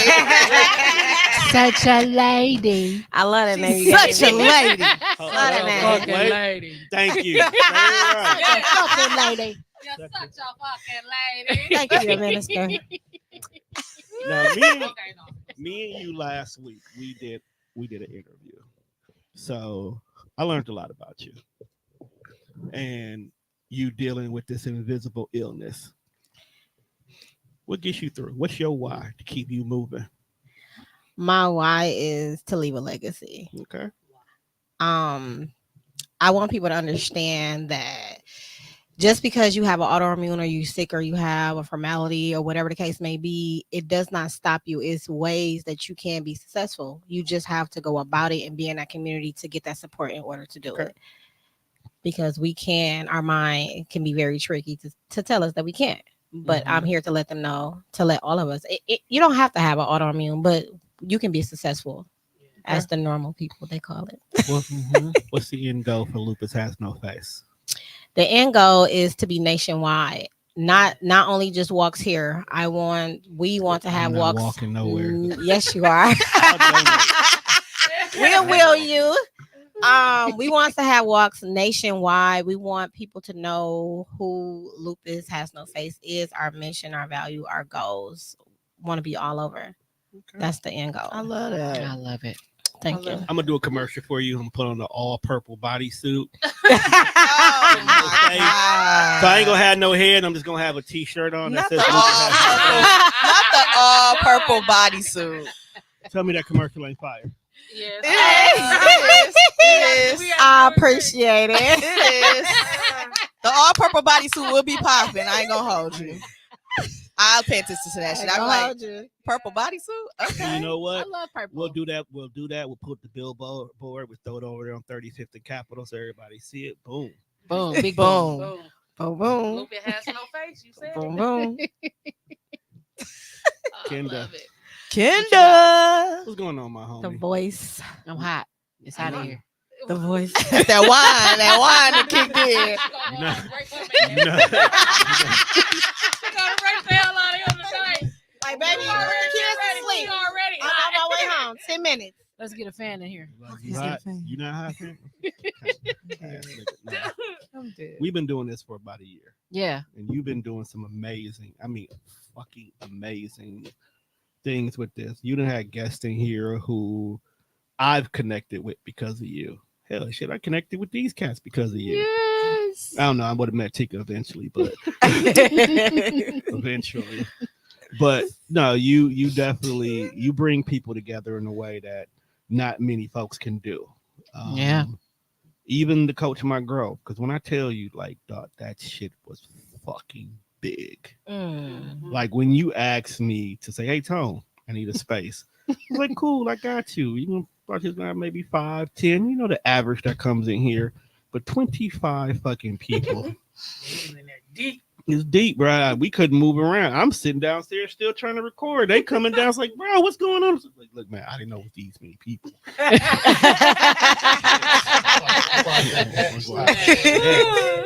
That's amazing. That's amazing. But at the end of the day, outside of Coach My Grow, matter of fact, yeah, let's even start there. Okay. Why? Man, I want people to understand that just because they struggle through something doesn't mean that they can't give other people the game. Okay. You know what I'm saying? Like, I just kept hearing that over and over. People kept saying, well, I had to go through it. You got to go through it too. No, the hell I don't. And neither do you. Because if you know something I don't know, and I know something you don't know, and flip that shit around however way you got to flip it, we all can contribute to each other's growth. We all can contribute to each other's elevation. And I just wanted people to really see that it takes a community. Right. You know what I'm saying? We got to have that mindset. It's really about how you think and what you really want out of things. Right. So that's what Coach My Growth is for me. Okay. Literally coaching each other's growth, coaching each other's ability to be accountable for what we want out of life. Yeah. And not just self-accountability, but community accountability. Nobody wants the community accountability. They barely want the self-accountability. Right. Right. You know what I mean? So let me ask you this question. now that you've actually have a realization of what and why you do this, you get on my nerves. When is the next one? what's stopping you from making that next step? Man, And don't say money, because you got the gift of gab. You can get somebody to give you money. I tell you what it is. People be wearing you out. But you know what? It's coming back. It's coming back. You want to know what mistake you made? It's the same mistake I used to make. Man, You don't use your team. You got a team of people behind you. You just got to get the right people in the right places, and I guarantee you, this shit will be smoother than you think. and that's what I'm working on. Just like I said, if each of us sold a bottle of water for $3, good. what we got? And damn, you 3, fine. 6, 9. Damn, you fine. This nigga here. Man, the fact that that's a new logo for us is crazy. Anita, where the fuck you at, yo? She probably at She said, "Woo, that cheerleader. Next Generation 1, 2, or 3. Those You're are right. day camps. It's coming back. It's coming back. I think, to be honest, I got exhausted. I got burnt out. You were doing It too took much. so much, and I'm one of them people where I did used to have that mindset of, if you want it done right, you got to do it yourself.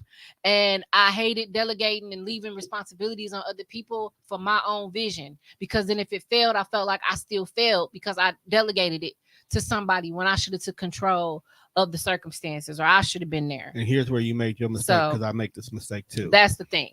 Delegating to somebody else doesn't mean that you're putting responsibility in them.